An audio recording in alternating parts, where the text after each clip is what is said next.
ല്ല മറിച്ച് കോടിക്കണക്കിന് ആരാധകരുടെ സ്വപ്ന സാക്ഷാത്കാരമാണ്.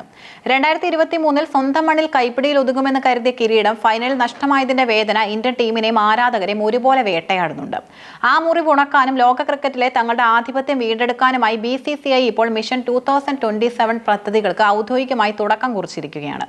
ദക്ഷിണാഫ്രിക്ക, സിംബാബ്വെ, നമീബിയ എന്നീ രാജ്യങ്ങൾ സംയുക്തമായി ആതിഥേയത്വം വഹിക്കുന്ന 2027 ഏകദിന ലോകകപ്പിനായുള്ള 20-അംഗ സാധ്യത പട്ടിക സെലക്ഷൻ കമ്മിറ്റി തയ്യാറാക്കിയെന്ന വാർത്താ PTAയുടെ റിപ്പോർട്ട് കായിക ലോകത്ത് വലിയ ചർച്ചകൾക്കാണ് വഴിതെളിച്ചിരിക്കുന്നത്.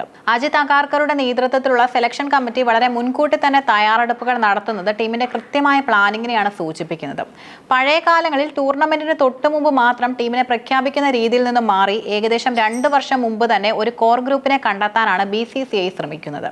SS ദാസ്, RP സിംഗ്, അജയ് രത്ര, പ്രഖ്യാൻ ഓജ എന്നീ മുൻതാരങ്ങൾ ഉൾപ്പെട്ട സെലക്ഷൻ പാനൽ രാജ്യത്തെ വിവിധ ക്രിക്കറ്റ് സ്റ്റേഡിയങ്ങളിൽ നേരിട്ടെത്തി തങ്ങളുടെ പ്രകടനം വിലയിരുത്തുന്നു എന്നതും ശ്രദ്ധേയമാണ്.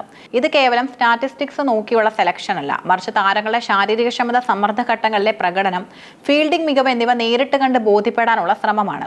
നിലവിലെ IPL സീസൺ താരങ്ങളെ സംബന്ധിച്ചിടത്തോളം നിർണായകമാണ്. T20 ഫോർമാറ്റിലാണെങ്കിലും കളിക്കാരുടെ ഫോമും ആത്മവിശ്വാസവും അളക്കാൻ IPL-നോളം മികച്ച മറ്റൊരു വേദിയുമില്ല. പ്രത്യേകിച്ച് പേസ് ബൗളർമാരുടെ കാര്യത്തിൽ സെലക്ടർമാർ കടുത്ത നിലപാടിലാണ്. IPL-ലെ ജോലിഭാരം ശരിയായ രീതിയിൽ കൈകാര്യം ചെയ്യുന്നവർക്ക് മാത്രമേ ഏകദിന ലോകകപ്പ് പോലുള്ള ദൈർഘ്യമേറിയ ടൂർണമെന്റുകളിൽ തിളങ്ങാൻ സാധിക്കൂ എന്ന് BCCI കരുതുന്നു.